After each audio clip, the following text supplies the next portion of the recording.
Hello students, good morning. चलिए आज हम लोग इलेक्ट्रिक फील्ड का लास्ट लेक्चर स्टार्ट करते हैं, जिसमें हम लोग इलेक्ट्रिक फील्ड से रिलेटेड कुछ अच्छे टाइप्स के क्वेश्चंस करेंगे, है ना। तो आप लोग इससे पहले जितने भी थ्योरी हम बताए हैं उन सब को पूरा कवर कर लीजिएगा, वो देख लीजिएगा वीडियो, उसके बाद आप इस पे आइएगा तो समझ में आएंगे। और इसमें कुछ हम इक्विलिब्रियम से रिलेटेड क्वेश्चंस कराएंगे कि नेट इलेक्ट्रिक फील्ड कहाँ पे जीरो होगा, तो उसका थ्योरी भी बताएंगे उस टाइप का, है ना। तो इसको आज हम लोग स्टार्ट करते हैं, ठीक है। चलिए, तो numerical based on electric field, class 12th का इलेक्ट्रिक फील्ड का ये लास्ट लेक्चर होगा। चलिए बाबू, तो इसमें हम लोग क्या सब पढ़ेंगे उसको हम लोग कंटिन्यू करते हैं। ओके, चलो। तो सबसे पहले देखिए, अगर कोई भी चार्ज इलेक्ट्रिक फील्ड में होता है, ठीक है, कोई चार्ज है ना, उसको हम इलेक्ट्रिक फील्ड में रख दिए तो उस पर क्या फोर्स लगेगा और किस डायरेक्शन में फोर्स लगेगा, ये चीज़ जानना जरूरी होता है। ओके, तो चलिए, इफ नोट करते जाइएगा, if charge Q is placed inside the electric field, inside the electric field of magnitude E, ठीक है। एक चार्ज है Q चार्ज, इसको हम लोग E मैग्नेटिक फील्ड में, सॉरी E इलेक्ट्रिक फील्ड में रख दिए, है ना।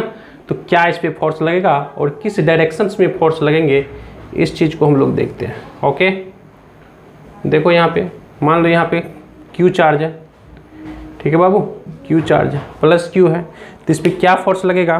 तो जब प्लस Q चार्ज है तो इलेक्ट्रिक फील्ड के अलोंग फोर्स लगेंगे और फोर्स लगेंगे Q इंटू E, लिख लेना यहाँ पे अलोंग E। और यहाँ पे अगर हम लोग माइनस Q चार्ज दे दिए तो इस पर किधर लगेगा बाबू, तो इस चार्ज पे आपको इस डायरेक्शन में फोर्स लगेंगे F equal to Q into E। इसका जो डायरेक्शंस होगा ये क्या हो जाएगा, अपोजिट टू इलेक्ट्रिक फील्ड, ठीक है। जैसा कि अगर किसी बच्चे को कन्फ्यूजन हो तो हम लोग जानते हैं electric field equal to force per unit charge होता है, तो इस तरह से F equal to Q into E आप लिख सकते हैं। अगर पॉजिटिव चार्ज होगा तो उस पर इलेक्ट्रिक फील्ड के अलोंग फोर्स लगेंगे और अगर निगेटिव चार्ज होंगे तो उस पर अपोजिट डायरेक्शन में फोर्स लगेंगे। ऐसा हम लोग पढ़ चुके हैं, तो इसको आप लोग नोट कीजिएगा। ओके,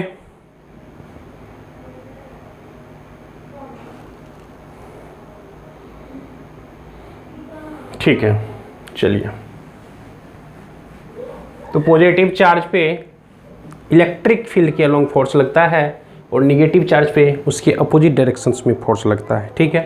तो मान लो ये एग्जांपल सी ले लो, ऐसा कि एक इलेक्ट्रिक फील्ड है इस डायरेक्शन में, किधर है बाबू ये, तो वर्टिकली अपवर्ड डायरेक्शन में। ये इलेक्ट्रिक फील्ड है E, किधर है, तो वर्टिकली, है ना, वर्टिकली अपवर्ड डायरेक्शन में ये इलेक्ट्रिक फील्ड E है। ओके, अब इसमें कोई कहेगा आपको, ठीक है, इसको पूरा नीचे तक कर ले, नीचे तक, है ना। इसमें कोई कहेगा आपको कि चलो भाई यहाँ पे एक चार्ज रख देते हैं प्लस Q, है ना, प्लस Q एक चार्ज रख देते हैं और यहाँ पे एक चार्ज रख देते हैं माइनस Q। तो बताइए इसमें find out direction of force.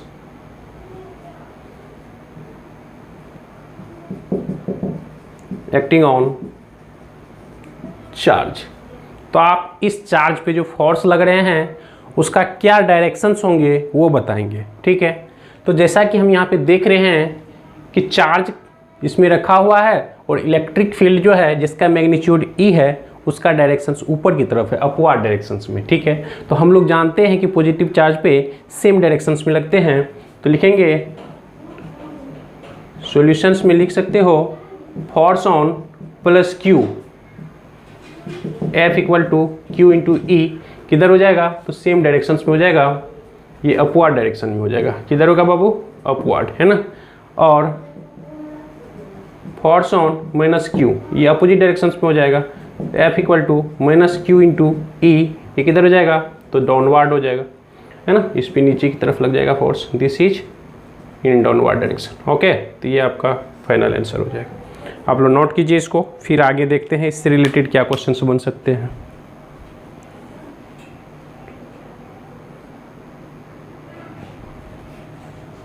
ठीक है, तो एक क्वेश्चन से और है ना, इसको मिटा देते हैं। इससे रिलेटेड कैसे कैसे क्वेश्चंस पूछे जा सकते हैं, इसमें बेसिक एकदम जानना है कि प्लस चार्ज है तो इलेक्ट्रिक फील्ड के डायरेक्शंस में लगेंगे, है ना। जैसे कि एक क्वेश्चन है बाबू, है ना, कि एक चार्ज Q है, ठीक है, और इसका मास m है, ठीक है, ये एयर में प्लेस्ड है। क्या है? एयर में प्लेस्ड, ठीक है। तो एयर में जब प्लेस्ड है, मास m है, तो नीचे की तरफ mg फोर्स लग रहा होगा, है ना, F = mg लग रहा होगा। तो आपको क्वेश्चन है to balance the charge in air, to balance the charge in air, find out the direction and magnitude of electric field, है ना। इस चार्ज को हम लोग एयर में रख दिए, तो वहाँ पे आपको इलेक्ट्रिक फील्ड का डायरेक्शंस निकालना पड़ेगा और उसका क्या मैग्नीट्यूड होगा ये भी निकालना पड़ेगा, जिससे कि ये रेस्ट में हो सके, है ना। रेस्ट में हो सके करने का मतलब बैलेंस हो, यानी नीचे की तरफ नहीं आए। तो इसको हम लोग बनाएंगे, ठीक है। समझते हैं सॉल्यूशंस। ध्यान दीजिएगा, चार्ज है Q और इसमें नीचे की तरफ mg, क्या है बाबू? mg। ध्यान दीजिएगा, यहाँ पे हम लोग ले रहे हैं Q चार्ज है, इसका मास m है, तो नीचे की तरफ mg लगेगा। अब ये एयर में है, कहाँ पे है? ये एयर में है। मान लो ये फ्री स्पेस में है, ऊपर में, है ना, हवा में है। अब इसको बैलेंस करना है। बैलेंस करने के लिए क्या होता है? नेट फोर्स आपको जीरो करना पड़ेगा। तो नेट फोर्स जीरो कैसे होगा? ठीक है, तो नेट फोर्स जीरो के लिए आपको क्या करना पड़ेगा?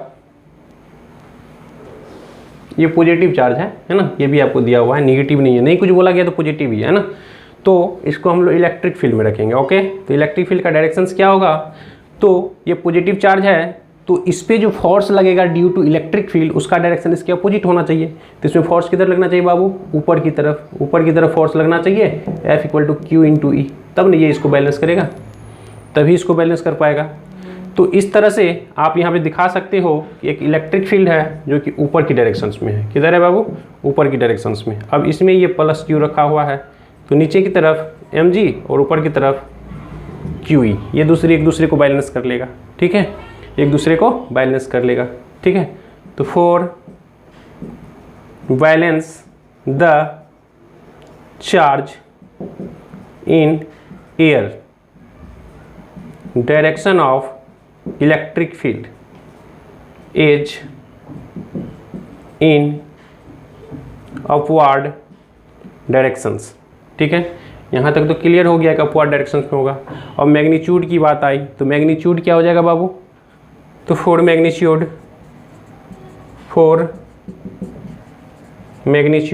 तो मैग्नीट्यूड में क्या हो जाएगा? तो नीचे की तरफ mg है, तो mg = QE करना पड़ेगा, ठीक है। इस तरह से जो E निकलेगा वो हो जाएगा mg / Q। ये आपका इलेक्ट्रिक फील्ड का मैग्नीट्यूड होगा, फाइनल आंसर। ओके, तो इसको आप लोग नोट करें, ठीक है। आराम से पॉज करके नोट कर सकते हो, कोई दिक्कत नहीं है, ठीक है बाबू।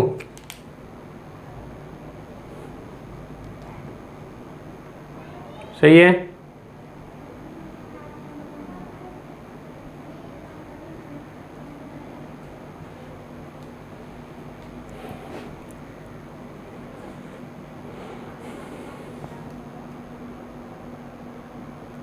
चलिए, हो गया होगा यहाँ तक। चलिए आगे बढ़ते हैं।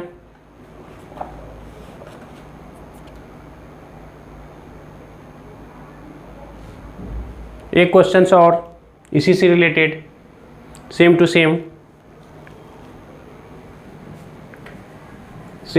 एक क्वेश्चन और है, आप लोग बता दें। एकदम बेसिक क्वेश्चन है बाबू। कोई चार्ज होगा तो उसमें मास होगा, है ना। मास होगा, चार्ज बिना मास का एग्जिस्ट नहीं करता है। लिखेंगे to balance the minus q charge in air, find direction of electric field, है ना। Also find out magnitude of E, ठीक है। Also find out magnitude of E, okay. तो देखिए इसका सॉल्यूशन समझो, सॉल्यूशन समझिए। चार्ज क्या है, माइनस क्यू है ना। चार्ज है माइनस क्यू, ओके। चलो तो यहाँ पे माइनस क्यू चार्ज है, नीचे की तरफ mg लग रहा होगा। अगर इसका मास m है तो नीचे की तरफ क्या लग रहा होगा बाबू, mg। चार्ज है तो मास होगा ही होगा mg। अच्छा ये देखो, इसको बैलेंस करना है तो मान के चलते हैं अगर हम यहाँ पे इलेक्ट्रिक फील्ड दें, है ना, इलेक्ट्रिक फील्ड लें, यहाँ पे लिखते हैं माइनस क्यू और कोष्ठ में m लिखो। इलेक्ट्रिक फील्ड की अगर डायरेक्शन हम लोग नीचे की तरफ लेते हैं, सॉरी ऊपर की तरफ लेते हैं, किधर लेते हैं, ऊपर की तरफ, ठीक है। ये ऊपर की तरफ है, इलेक्ट्रिक फील्ड ऊपर की तरफ है, ठीक है, ऊपर की तरफ। तो निगेटिव चार्ज पे क्या लगता है, फोर्स। तो force on negative charge is in opposite to direction of electric field, ये हम लोग को पता है ना। तो ऊपर है तो नीचे की तरफ, तो क्यू ई किधर हो जाएगा, नीचे की तरफ। तो यहाँ पॉसिबल नहीं होगा, ये पॉसिबल ही नहीं होगा, दोनों की डायरेक्शन का भी बैलेंस नहीं होगा। तो जस्ट इसका उल्टा कर दो, है ना। तो आप इलेक्ट्रिक फील्ड को, तो 9, ये पॉसिबल नहीं होगा, इस तरह से करके काट देना। 9 इलेक्ट्रिक फील्ड किधर होगा बेटा, नीचे की तरफ। अब यहाँ पे माइनस क्यू चार्ज लो, नीचे की तरफ क्या है, mg, इसके अपोजिट डायरेक्शन में क्यू ई लगेगा। इस तरह से ये जो डायरेक्शन ऑफ ई हुआ, किधर हुआ, vertically downward direction, vertically downward directions. और इसकी अगर मैग्नीट्यूड की बात करें तो Q equal to M G या E equal to M G by Q, sorry हाँ एम जी बाय क्यू, ये इसका मैग्नीट्यूड हो जाएगा। फाइनली आंसर यही होगा, है ना। चलो बेटा, तो इसको नोट कीजिए आप लोग, कोई दिक्कत है तो बताइए। आप लोग व्हाट्सएप कर सकते हो, व्हाट्सएप नंबर हम दे देते हैं। अगर किसी को कोई प्रॉब्लम हो तो आप लोग व्हाट्सएप पे आ सकते हैं।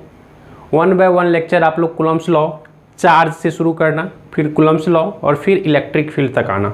इलेक्ट्रिक फील्ड कंप्लीट हो रहा है, आज लास्ट लेक्चर है। इसके बाद हम लोग शुरू करेंगे गॉस थ्योरम। इसमें बहुत सारे इलेक्ट्रिक फील्ड हमने निकाला, है ना, और कुछ बचे हुए हैं जो कि इससे लेंदी हो जा रहे थे।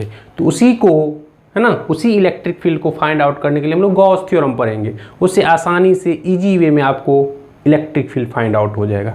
चलिए तो यहाँ तक नोट कीजिए।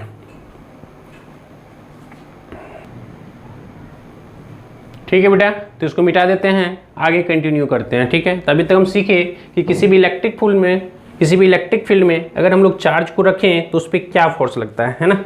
निगेटिव चार्ज हो तो अपोजिट डायरेक्शंस में, और पॉजिटिव चार्ज हो तो सेम डायरेक्शन में। अब कुछ क्वेश्चंस होते हैं सिंपल पेंडुलन वाले, है ना, सिंपल पेंडुलन वाले। ओके, पेंडुलन आप लोग 11th में पढ़े होंगे SHM में, है ना, तो उससे रिलेटेड कुछ क्वेश्चंस है। सबसे पहले तो आप लोग सिंपल पेंडुलन का टाइम पीरियड को समझते हैं। सिंपल पेंडुलन, है ना, इसको हेडिंग दो सिंपल पेंडुलन, और इसके हम लोग टाइम पीरियड के बारे में देखते हैं। तो देखो बेटा, ये है आपको सीलिंग और ये है आपका simple pendulum. This is your bob. ये बॉब है जिसका मास m है, लेंथ l है, यहाँ पे इसका मास m है और नीचे की तरफ mg फोर्स लग रहा है। ओके, ये है सिंपल पेंडुलन।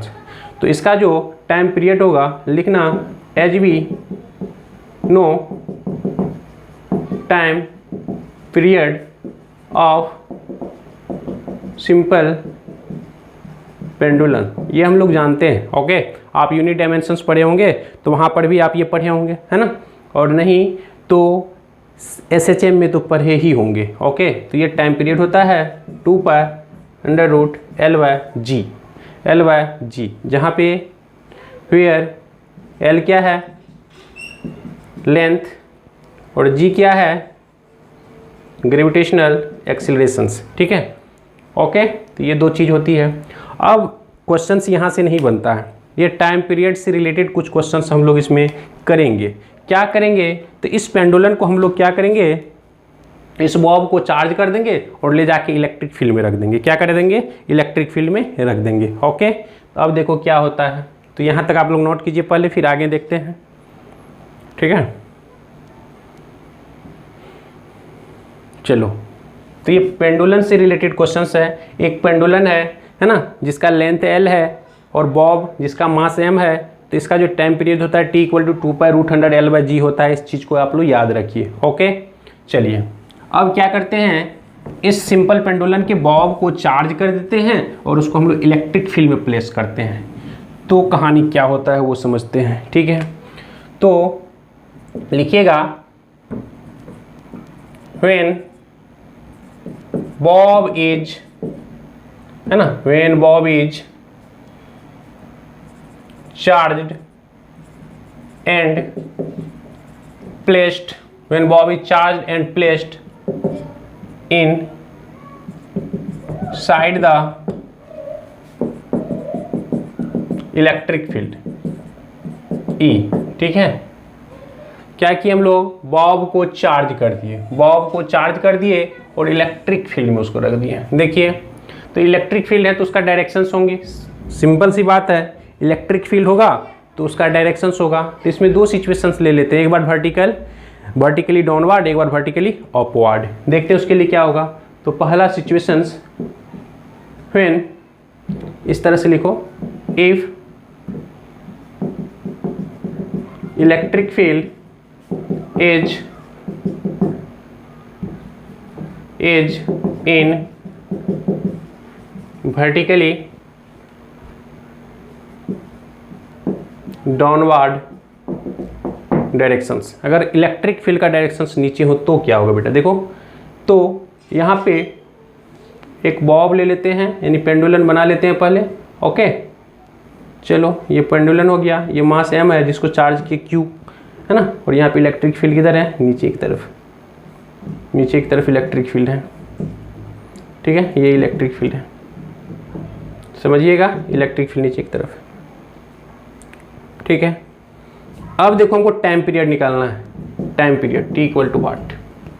देखो बेटा, ये नीचे एक तरफ mg लगेगा, है ना, नीचे एक तरफ mg लगेगा और इस चार्ज पे फोर्स भी लगेगा, electric force which is Q into E. क्या लगेगा, Q इंटू ई। ठीक है, तो इस तरह से नाउ F नेट दो ठो लग रहा है, चूंकि चार्ज है, पॉजिटिव चार्ज है, तो in the direction of electric field आपको QE लगेगा और mg तो नीचे लगेगा ही लगेगा। दोनों का डायरेक्शन सेम है तो दोनों ऐड हो जाएगा। तो नेट फोर्स कितना हो रहा है इस पर, तो नेट फोर्स जो हो रहा है वो हो रहा है QE plus mg, QE plus mg। But हमको जो निकालना है, बट वी नो, हम लोग जानते हैं T इक्वल टू क्या होता है बेटा, 2π√L/g। क्या होता है, L/g। तो ये g क्या होता है, ग्रेविटेशनल एक्सीलरेशन होता है। तो उस चीज़ के वैल्यू को हमको यहाँ पे निकालना है ना, उस चीज़ के वैल्यू को यहाँ से निकालना है। तो g हम लोग निकालते हैं, g का वैल्यू यानी नीचे की तरफ जो एक्सीलरेशन होता है वहाँ पे एक और एक्सीलरेशन आ गया ना, ड्यू टू QE। तो उस चीज़ को हम लोग निकालते हैं। ना फिर से देखो, यहाँ पे जो नेट फोर्स आ रहा है as F equal to QE plus mg। इस तरह से E इक्वल टू क्या हो जाएगा बेटा, QE/m प्लस g होगा। m से डिवाइड कर दो, F इक्वल टू ma होता है, F इक्वल टू ma होता है, तो A equal to this by m। तो इसको m करोगे तो m और m से करोगे तो m कट जाएगा। तो ये आपको A आ गया। क्या आ गया, एक्सीलरेशन। रियल में ये जो नीचे में आता था ये एक्सीलरेशन आता था और वहाँ पे सिर्फ और सिर्फ ग्रेविटेशनल एक्सीलरेशन होते थे, इसीलिए हम लोग जी लेते थे। बट यहाँ पे एक और एक्सीलरेशन आ रहा है ना, इसलिए ऐड हो जाएगा। इस तरह से अब आप जो टाइम पीरियड निकालोगे वो हो जाएगा 2π√100L/g प्लस QE/m। ये हो जाएगा फाइनल आपका आंसर, है ना, ये हो जाएगा फाइनल आंसर। ओके, चलिए तो टाइम पीरियड क्या होगा g plus q E by m. देखो हमारा टाइम पीरियड था 2π√100L/g। जैसे ही जी का वैल्यू इंक्रीज करा, इसमें कुछ ऐड हो रहा है, तो जैसे ऐड हुआ तो ओवरऑल टी क्या हो जाएगा, यहाँ पे बढ़ेगा तो टी क्या होगा, घटेगा। तो हेंस टाइम पीरियड विल, ये ऐड हुआ बढ़ा, ये क्या होगा बेटा, डिक्रीजेज, है ना। इस चीज़ को आप लोग याद रखें, ठीक है, नोट कीजिए।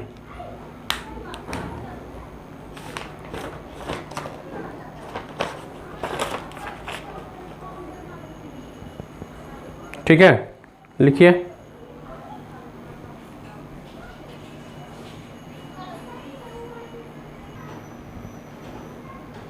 चलिए आगे देखते हैं। तो इसमें हम लोग देखे थे वर्टिकली डाउनवर्ड डायरेक्शन में इलेक्ट्रिक फील्ड था, तो चार्ज पे फोर्स लग रहा था Q × E, दोनों ऐड हो जाएगा, एक्सीलरेशन निकल जाएगा QE/m+g। इससे आप डिवाइड करोगे तो जैसे ये फैक्टर बढ़ेगा टाइम पीरियड डिक्रीज हो जाएगा, यानी स्लो हो जाएगा। ओके, चलिए दूसरा कंडीशंस देखते हैं।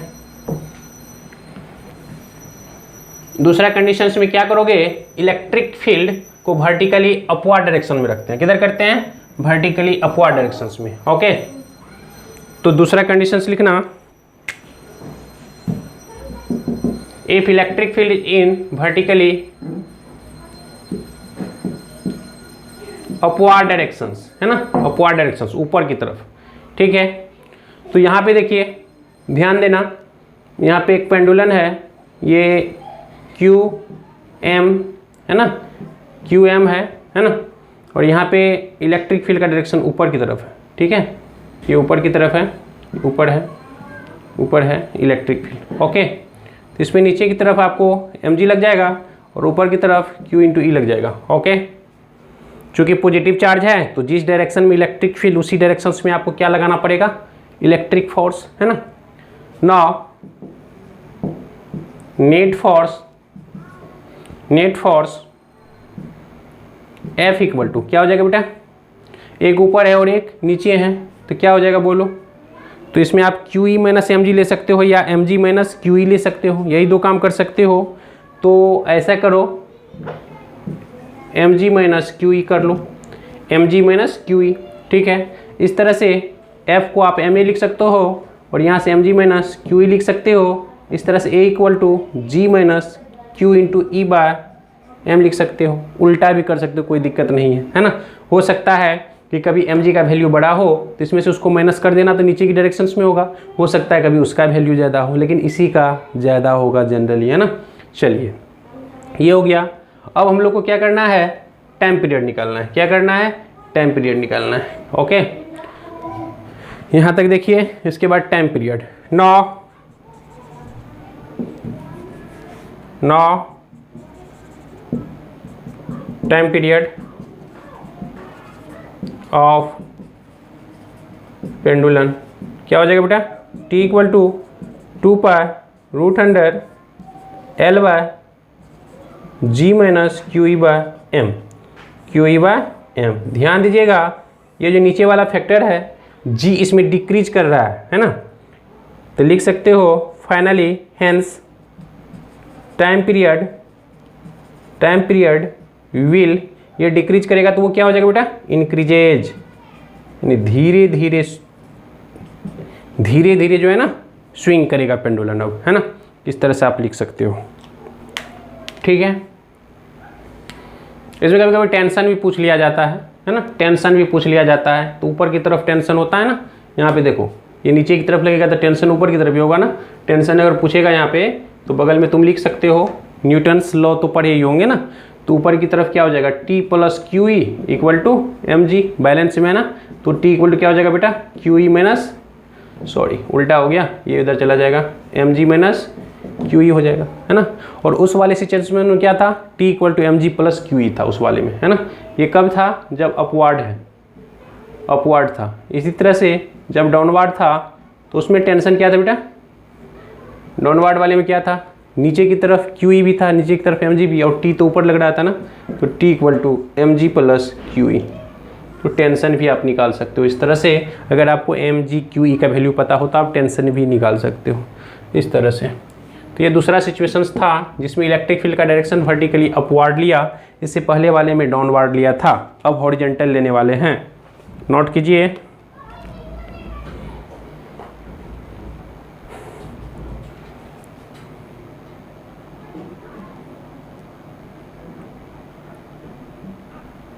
चलिए नेक्स्ट तीसरा नंबर देखते हैं। ये सबको नोट कर लिए होंगे आप लोग शायद। अब क्या है ये देखो, अब तीसरा नंबर। अब हम लोग क्या करते हैं ना, इलेक्ट्रिक फील्ड को हॉरिजॉन्टल डायरेक्शंस में ले लेते हैं, हॉरिजॉन्टल डायरेक्शंस में।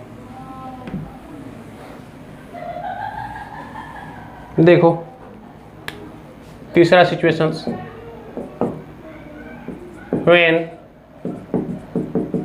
इलेक्ट्रिक फील्ड इज इन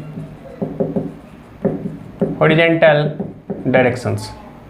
किस डायरेक्शंस में? तो हॉरिजॉन्टल डायरेक्शंस। अब क्या होगा, अब क्या होगा तो देखिए, देखो यहाँ पे पेंडुलन है, ठीक है, इसका मास m, चार्ज q है ना, और आपका इलेक्ट्रिक फील्ड कुछ इस डायरेक्शन में है, ऐसे ऐसे E स्ट्रेंथ का, ठीक है।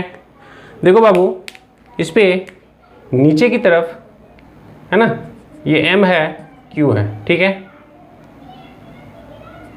नीचे की तरफ mg लग रहा होगा और इस डायरेक्शंस में q इंटू ई लग रहा होगा, ठीक है, इस डायरेक्शन में q इंटू ई लग रहे होंगे। आप समझ सकते हैं एक तरफ mg और एक तरफ q लग रहा है, ठीक है, समझ रहे हो ना, इस तरह से। कोई दिक्कत आप लोग को? तो ये कुछ ऐसा दिखेगा आप लोग को, ऐसा दिखेगा है ना, इसका नेट फोर्स इधर लगेगा ना, ये कुछ इस तरह से दिखेगा आपको, इस तरह से।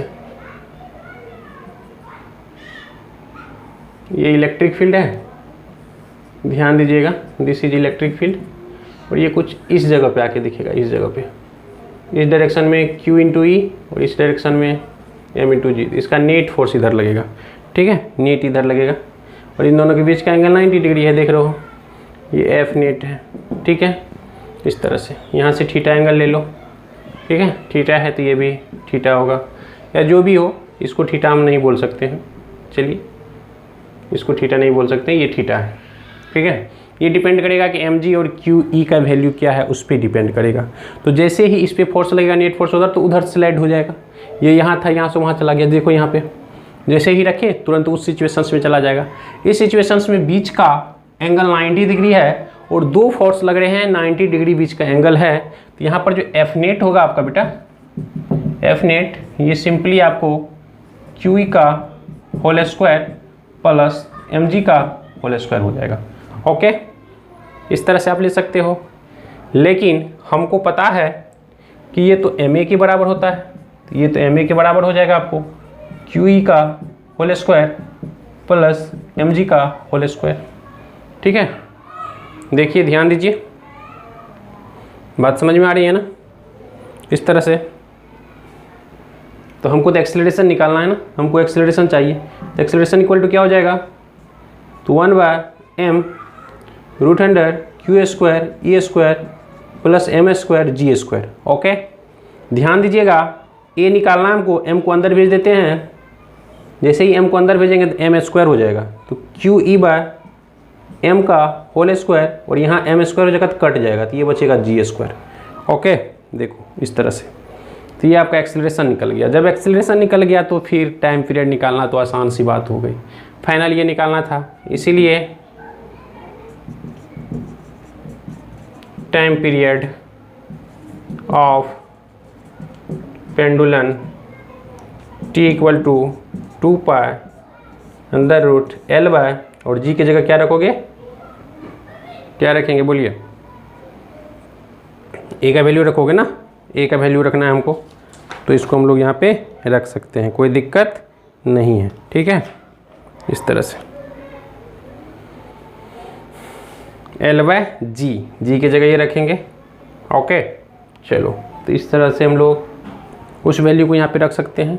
दिस इज ए, यहाँ पे ए, और ए वाला वैल्यू वहाँ से हम लोग यहाँ से फाइंड आउट करके रख लेंगे। ठीक है,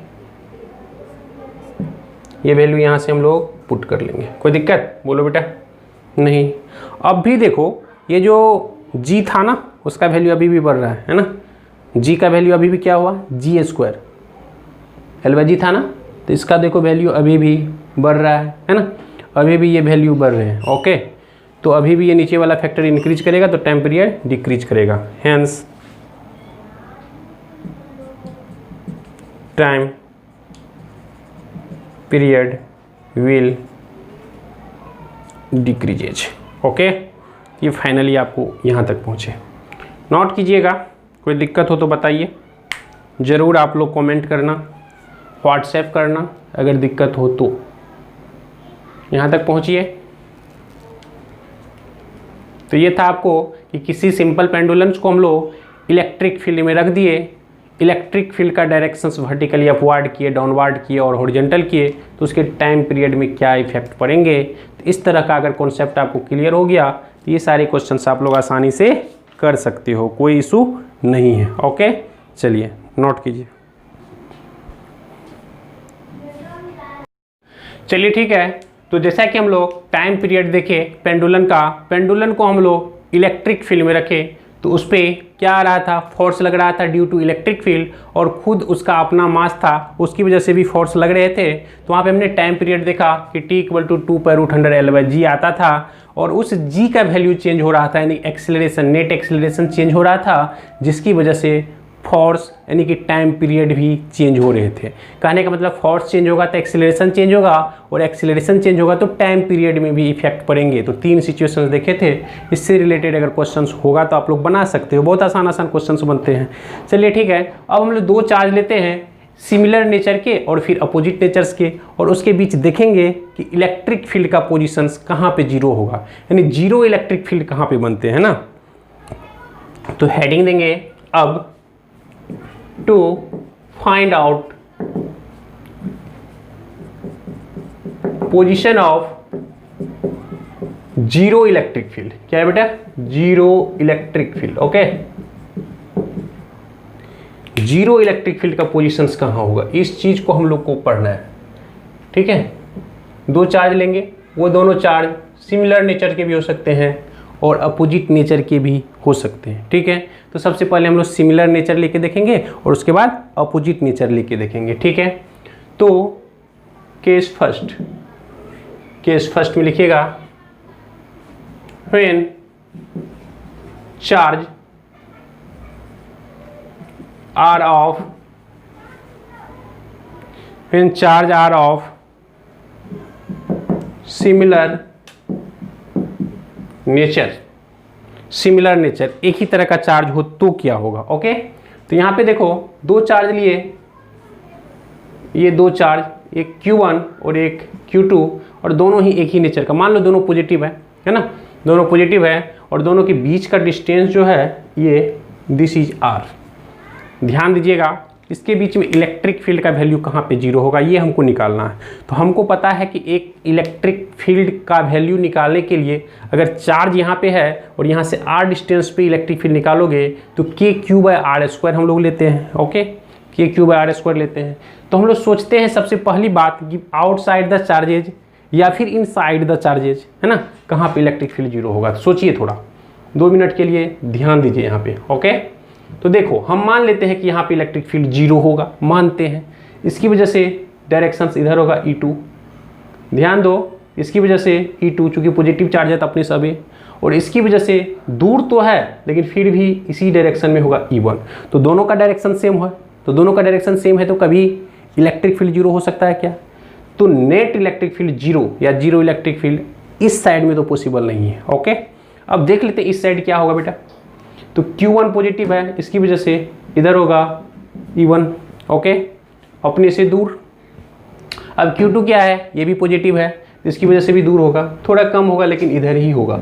तो दोनों का डायरेक्शन सेम है, तो क्या जीरो इलेक्ट्रिक फील्ड पॉसिबल है? तो यहाँ पर भी पॉसिबल नहीं है। तो इतना तो क्लियर हो गया कि अगर 2 सिमिलर नेचर के चार्जेज होंगे तो उसके बीच में इलेक्ट्रिक फील्ड जीरो कहीं पर भी नहीं होगा। ओके, क्लियर है?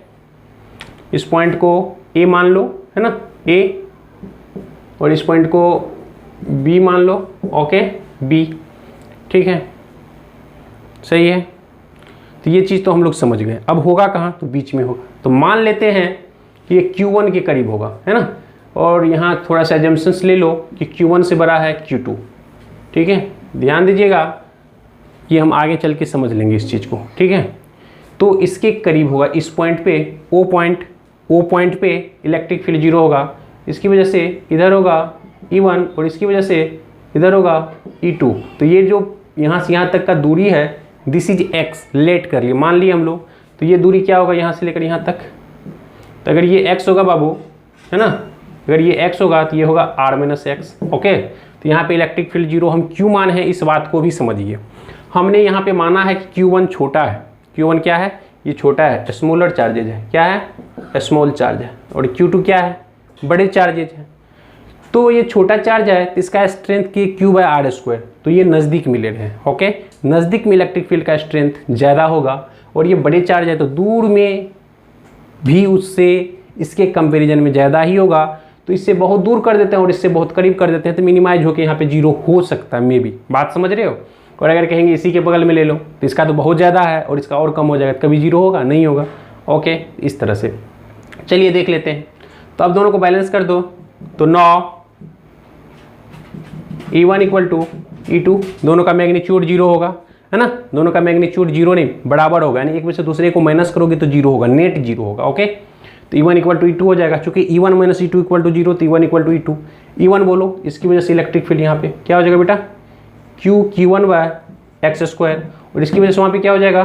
Q2/r-x का होल स्क्वायर। यहाँ से देखो K खत्म हो गया, इसको उधर भेजो, इसको इधर, किधर भी भेज सकते हो। तो Q1/Q2 इसको इधर ले आइए, और इसको x²/r-x का होल स्क्वायर। तो इसको जब सॉल्व करोगे तो ये कुछ इस तरह से आएगा, ये कुछ इस तरह से आएगा। ध्यान दीजिएगा, x/r-x, है ना, x/r-x, उधर स्क्वायरिंग हटाओगे, इधर हो जाएगा √Q1/Q2। ओके, तो ये वैल्यू आपको आएगा। सही है, ध्यान दीजिए। Q1 से x डिस्टेंस भी था, तो Q1 ऊपर इधर x, और Q2 से r-x, तो r-x। ओके, इस चीज़ को आप लोग नोट करेंगे और यहाँ पे लिखेंगे नोट में। 2-3 पॉइंट हम लोग लिखेंगे नोट में। पहला number, electric field is zero between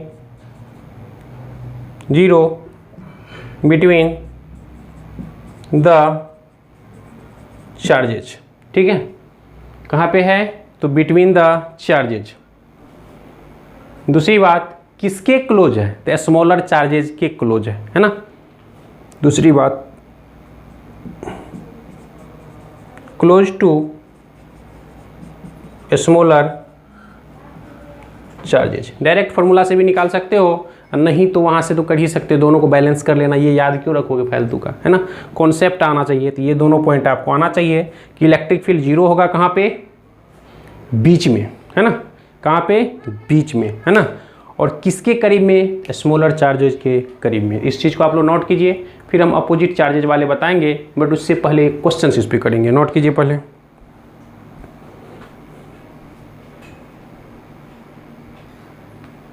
ठीक है, तो इस पर बेस्ट एक क्वेश्चंस करते हैं हम लोग, जिसमें कि दोनों चार्जेस सेम नेचर के होंगे। ओके, चलिए तो एक क्वेश्चंस किया जाए।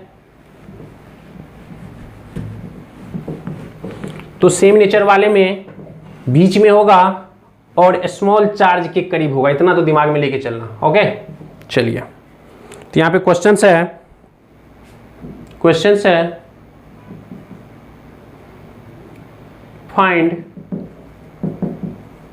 Position of zero electric field, है ना, जीरो इलेक्ट्रिक फील्ड। और यहाँ पे क्वेश्चंस में दे रखा है 9E और 4Q, 4E और 9E, है ना। और बीच का डिस्टेंस भी दे रखा है 10 मीटर। कहाँ पे होगा? तो सबसे पहली बात तो ये सेम नेचर का है ना, सिमिलर नेचर का है बाबू। कैसा है बेटा? सिमिलर नेचर का। तो सिमिलर नेचर जैसे ही हमको दिखा तो कहाँ पे होगा? तो बिटवीन द चार्जेज है ना, बिटवीन द चार्जेज। और किधर? Close to small charge. कहाँ पे?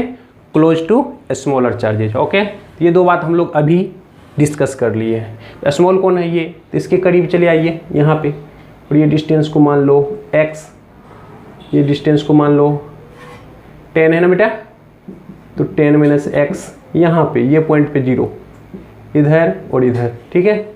इसको मान लो E1 और इसको मान लो E2, दोनों को बराबर कर दो, अपने आप आ जाएगा। फार्मूला में बैठाने की कोई ज़रूरत नहीं है, बैठा भी सकते हो है ना, और नहीं बैठा हो तो 2 मिनट का खेल है। E1 equal to E2, E1 क्या हो जाएगा? तो इसकी वजह से ले रहे हैं ना, नहीं ये निगेटिव चार्ज है, ये भी निगेटिव चार्ज है, तो E2 उसकी वजह से, E1 इसकी वजह से, E1 इसकी वजह से है ना। तो क्या हो जाएगा?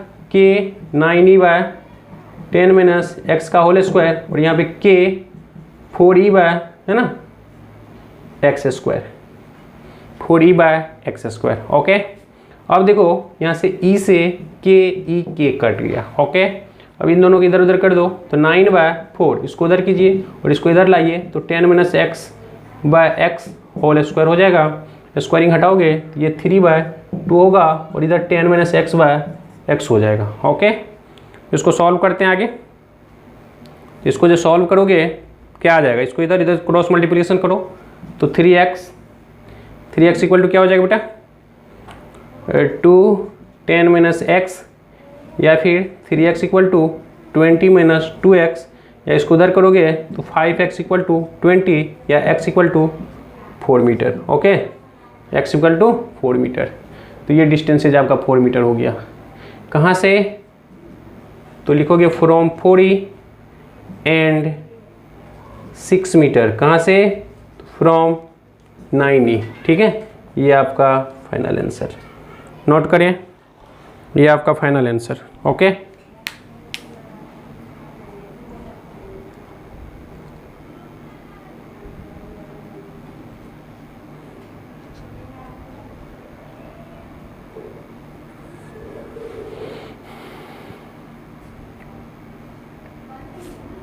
चलिए आगे बढ़ते हैं।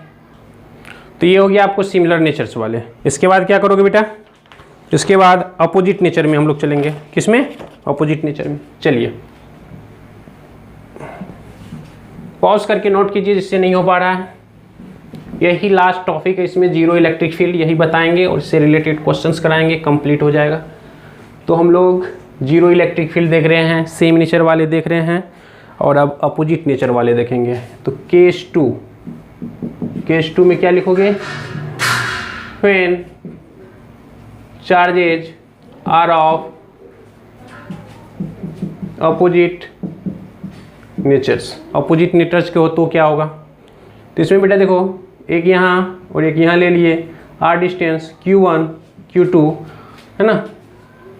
ध्यान से देखो, इस साइड में लेते हैं Q1 है ना, Q1 और दूसरा Q2। ठीक है, बगल में देखो यहाँ पे दे दो कि Q1 से बड़ा है Q2। ओके, Q1 से यानी मैग्नीट्यूड में बड़ा है, और एक पॉजिटिव है और एक निगेटिव है। मान लो ये निगेटिव है और ये पॉजिटिव है। ओके, और बीच का डिस्टेंस कितना है बेटा? R है। तो जो छोटे हैं उसी के बगल में होगा यहाँ पर भी, लेकिन आउटसाइड होगा। मान लेते हैं बीच में कहीं पे है ना। ये क्या करेगा? इधर फेंकेगा E2, और ये क्या करेगा? अपनी तरफ E1। तो कभी जीरो नहीं होगा, तो बीच में पॉसिबल नहीं है ना। इधर पॉसिबल है क्या? तो इधर ये दूर भगाएगा, वो अपनी तरफ खींचेगा, तो ये ज़्यादा स्ट्रॉन्ग है, दूर भगाएगा, और कम, तो यहाँ पे जीरो होने की संभावना कम है क्योंकि Q1 छोटा है। तो स्मॉलर चार्जेस के बगल में होंगे है ना। तो ये माइनस Q1 है, तो मान लेते हैं इसी के करीब में यहाँ पे x डिस्टेंस पे यहाँ पे इलेक्ट्रिक फील्ड जीरो है। तो इसकी वजह से इधर होगा और इसकी वजह से इधर होगा है ना। तो आउटसाइड द चार्जेज। ओके, और किधर? तो क्लोज टू स्मॉल चार्जेज। तो ये डिस्टेंस कितना हो जाएगा बेटा? ये x है, तो ये r प्लस x हो जाएगा। इस तरह से E1 इक्वल टू E2 कर दो फिर से, तो E1 इसकी वजह से है, तो K Q1 एक्स स्क्वायर और इधर से हो जाएगा K Q2 by r plus x का होल स्क्वायर, के से के कट जाएगा, Q1 बाय Q2 करोगे ये इधर आएगा x square by r plus x का होल स्क्वायर करोगे और इस तरह से Q1 bye Q2 root under आ जाएगा, है ना, और इधर हो जाएगा x by r plus x.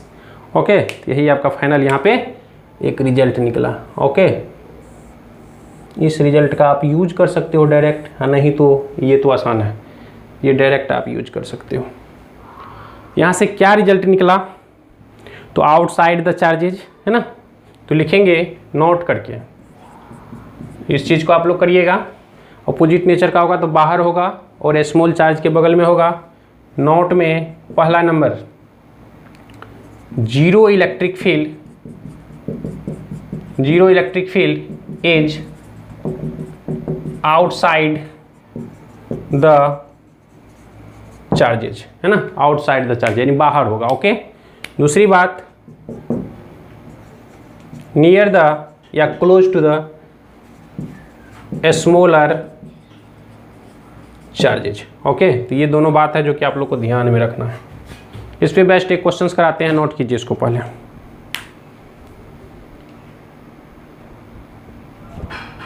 ठीक है, तो ये था अपोजिट नेचर वाले, जिसमें कि आउटसाइड द चार्जेज आपका इलेक्ट्रिक फील्ड जीरो था और किसके क्लोज थे, स्मॉल चार्ज के क्लोज। ठीक है, इससे रिलेटेड एक क्वेश्चंस कर लेते हैं।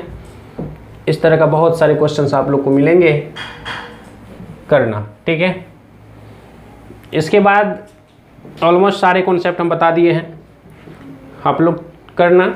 और जब हमको टाइम मिलेगा कभी तो हम SCB का क्वेश्चंस कराएंगे आप लोग को, है ना, स्पेशली अपलोड हो जाएगा, आप लोग देख लेना। ठीक है बेटा, चलिए, तो इस पे बेस्ट एक क्वेश्चंस करते हैं, ये लास्ट होगा, है ना। फाइंड आउट लिखना, find out position of zero electric field, है ना। क्या है, तो दो चार्ज है, एक चार्ज है आपका 9e और दूसरा चार्ज है -4e, अपोजिट नेचर के हैं, देख सकते हैं आप, अपोजिट नेचर के हैं। और बीच का डिस्टेंस जो है यहाँ से यहाँ तक ये 10 मीटर है। सेंटीमीटर भी किसी बुक में लिया है, मीटर लेके चलने तो कोई दिक्कत नहीं, इशू नहीं है, सेंटीमीटर लो या मीटर लो, कोई लफड़ा नहीं है, चलेगा, वही हो, है ना। चलिए, तो इस तरह से आप कर सकते हो।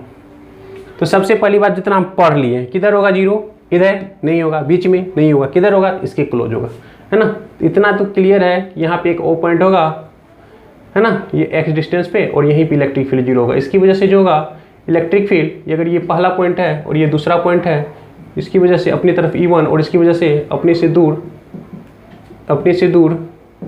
E2 होगा। ओके, अब इस x का वैल्यू निकाल लो, काम बन जाएगा हमारा, है ना। इस x का वैल्यू निकाल लें, हमारा काम बन जाएगा। और यहाँ से यहाँ तक जो है वो 10 + x है। ठीक है, तो हम लिख सकते हैं that is electric field is zero near -4e charges. ठीक है, that is E1 equal to E2 कर लो, इसकी वजह से E1, उसकी वजह से E2। तो E1 क्या हो जाएगा बेटा, निगेटिव साइन सिर्फ नेचर शो कर रहा है, उसको नहीं लेके चलना है ना। तो K 4e divided by x square equal to K 9a divided by 10 + x का होल स्क्वायर। ओके, तो यहाँ से देखो E से E कटेगा, K से K कटेगा, तो यहाँ से हो जाएगा 4/x square equal to 9/10 + x का होल स्क्वायर। ओके, ये हो जाएगा। अब इस साइड आ जाइए, ठीक है, इस साइड आ जाइए, देख लेते हैं। तो इधर उधर कर लो, तो ये हो जाएगा बेटा 4/9 और कर लो 4/9 इक्वल टू क्या हो जाएगा, x स्क्वायर बाय 10 + x का होल स्क्वायर। स्क्वायरिंग को हटाओगे, इधर 2/3 आएगा और इधर x/10 + x आएगा। क्रॉस मल्टीप्लिकेशन करो इधर उधर, तो 2 10 + x इक्वल टू 3x, या फिर 20 + 2x इक्वल टू 3x, या फिर इसको उधर करो तो ये 3x में से 2x x हो जाएगा। तो इस तरह से x equal to 20 metre. This is your final answer, है ना। x इक्वल टू 20 मीटर किधर से, तो फ्रॉम 4e, है ना, एंड 10 + 20 30 मीटर फ्रॉम 9e, है ना। इस चीज़ को आप लिख सकते हो। This is your final answer. मेरे ख्याल से आप लोग का कॉन्सेप्ट क्लियर हो गया होगा, जीरो इलेक्ट्रिक फील्ड वाले, है ना, और वो टाइम पीरियड वाले हमने बताया है। इस तरह से और भी बहुत सारे क्वेश्चंस है, हम बुक का क्वेश्चंस कराएंगे तो उसमें बताएंगे, ठीक है। तो इस तरह से इलेक्ट्रिक फील्ड वाले सारे के सारे कॉन्सेप्ट हमने बता दिया ऑलमोस्ट, है ना। इसके बाद जो इलेक्ट्रिक फील्ड के कुछ और कहानी बचे हुए हैं और भी क्लासेस बचे हुए हैं, वो हम लोग अगले क्लास में गॉस थ्योरम से शुरू करेंगे, जिसमें कि सबसे पहले फ्लक्स के बारे में आपको जानना होगा। चलिए ठीक है बाबू, तो मेरा नाम अजीत अमर है, पता ही होगा आप लोग को, और ये अब कंटिन्यू रहेगा, ओके है। तो मेरे चैनल को आप लोग जो अभी तक भी सब्सक्राइब नहीं किए हैं, एडुकॉन जी है, उसको आप लोग सब्सक्राइब कर लेना और कंटिन्यू रहना, है ना, शेयर करते रहना। चलिए ठीक है, ओके बाय।